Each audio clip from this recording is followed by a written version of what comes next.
What's going on, guys? Excalibur here. There's been a bit of delay in content recently, some technical difficulties, but aside, I'll still be putting up streams and videos soon. I plan to make these top 5 and bottom 5s actual videos, but I have to make this one audio for now. Hopefully I'll get the bottom 5 as a video format. Without further ado, usually I do a top 5 list of the best films of 2014 or best films of 20 whatever. And I figured after the Oscars it'd be a good time to do that, since everybody's favorite movies gets nominated or doesn't win or does win. And some of my favorites won, some of my favorites didn't win. So it was a pretty bland Oscars this year. So let's get started with it. This is actually a top 6 list. There was a film that I could not get out of my head that I felt like I really should put this in, and the other 5 films I wanted also should have been in as well. So we'll start off with this number 6 film of 2014, Mr. Peabody and Sherman. Now this year I had to add an extra film to my top 5 because I enjoyed the film so much that I couldn't let it go. It has excellent voice acting, a story that mixes history with sci-fi, and manages to pull off a theme that I've never seen from an animated film. Mr. Peabody and Sherman, like all the films on this list, is a film that you should definitely see before you die, or at least before the end of this year, because it really is one of the greats. It's actually on Netflix right now, so feel free to watch it while you can, because it just came out, I think, in February. Number 5 is Dumb and Dumber 2. I always look forward to a Jim Carrey film. He's actually the reason why I wanted to become an actor in the first place. Knowing that Jeff Daniels would also reprise his role proved to me that the sequel would be great. Despite the mixed reviews, I still heavily enjoyed it. I think this is how dirty humor is supposed to be done. Normal dirty comedies tend to use strange characters in a mostly realistic setting, but Dumb and Dumber 2 sets up an already wacky world, and Harry and Lloyd as the wackiest. I was laughing every minute, and it's great to see two comedic geniuses at their finest once again. Number 4 is Captain America the Winter Soldier, and this is the quintessential example that superhero films should be taken seriously at award shows.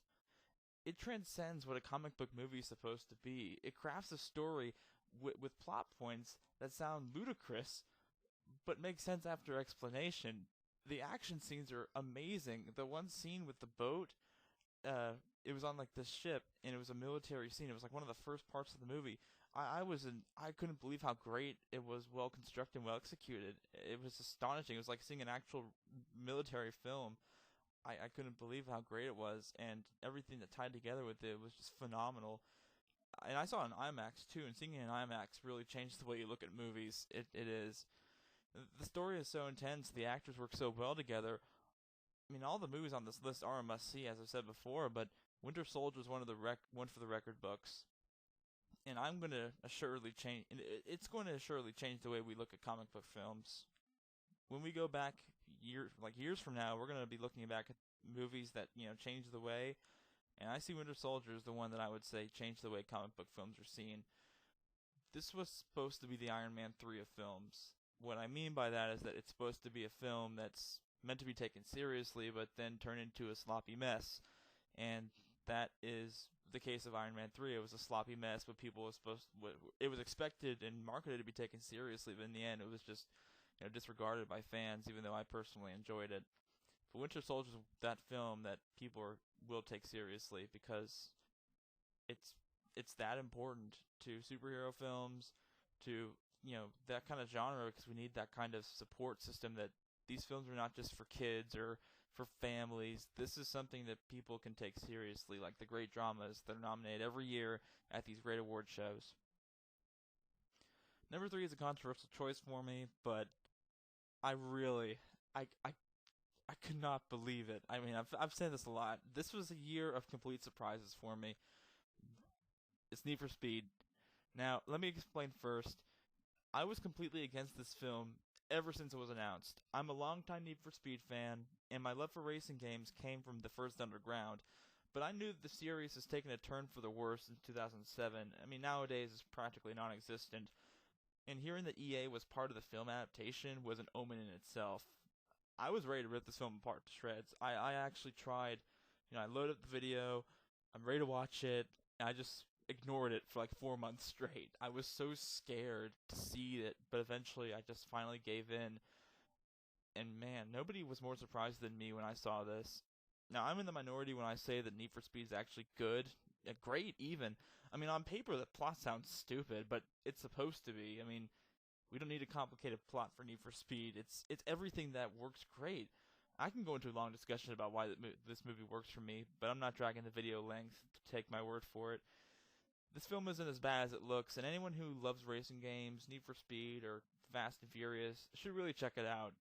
It it will really surprise you. If you thought it was crap, it's got some elements of crap in it, but for what it does, for what I anticipated it wouldn't be, this really blew my mind. Like I said, this 2014 was the year of surprises for me. So really, you guys should check it out. It's a great film.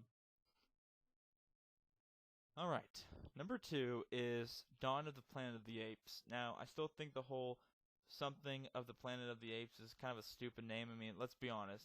You could have easily called this film Dawn of the Apes, and it would have been just fine, because it's of the Apes, Planet of the Apes franchise, and it is the Dawn of the Apes, but I can go into a rant about that, so I digress. This film is one of the best of the entire Planet of the Apes series. I'm dead serious. The writing and the acting stands out from this exceptional piece of cinema. It takes a serious look at the philosophical aspects of loyalty, trust, peace, war. This is like something Rod Serling himself would write. The struggle between the apes and humans aren't at an all-time high. Lies are spread about the opposing sides. It's like a real war when you think about it, a real conflict that takes place. You get an in-depth look at the lives of the apes and humans alike because they're so similar, because we are grown from apes, so it makes sense that we have similar lives and similar feelings toward things. Yeah, they're intelligent apes, but they're apes nonetheless. Of all the films that are on this list, this really brings out the best of all that film has to offer. You're doing a disservice to yourself by not seeing it. It really is that good. If you haven't seen Rise of the Planet of the Apes yet, you really should, because it's another great film. If you have to see it, I don't think you have to. Well, maybe you should actually.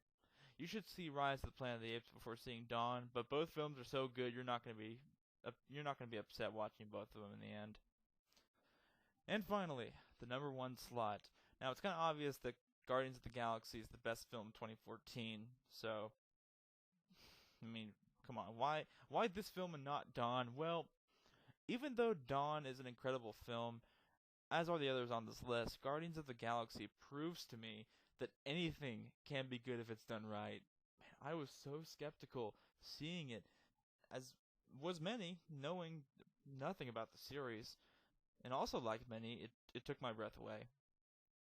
What can I say that already hasn't been said? Guardians of the Galaxy is the best film of 2014, and it's a shame that most of these films are nominated for the Oscars that really matter. I'm sorry, I'm really pissed off this year at the Oscars.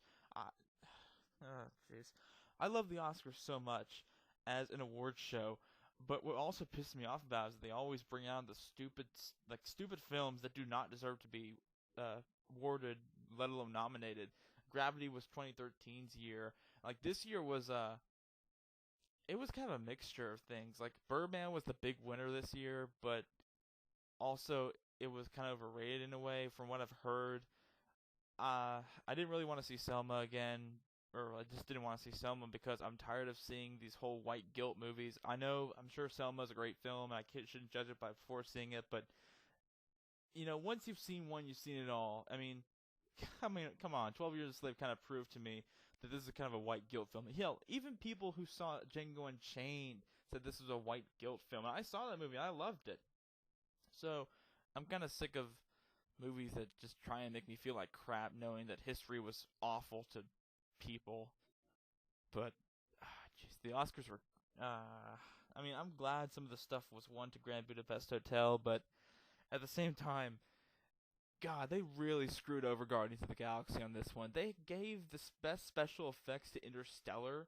Are you freaking kidding me? Another realistic space movie like Gravity was last year, they gave it to that instead of Guardians of the Galaxy, who had freaking amazing special effects. What's wrong with people? And the Academy's a bunch of old white farts. I mean, this is when I actually get so upset that I'm gonna consider not seeing it next year. I probably said that last year, I just don't remember it, but this year really ticked me off because they're just screwing over the movies that sometimes really deserve it. They just, I rant over, I swear. But back to the top 5 slot. So it's a shame that most of these films aren't nominated for the Oscars, but in a way that's a good thing, because it shows that we, the true moviegoers, recognize the great from the Oscar bait. Thanks for watching, guys. Excalibur, signing out.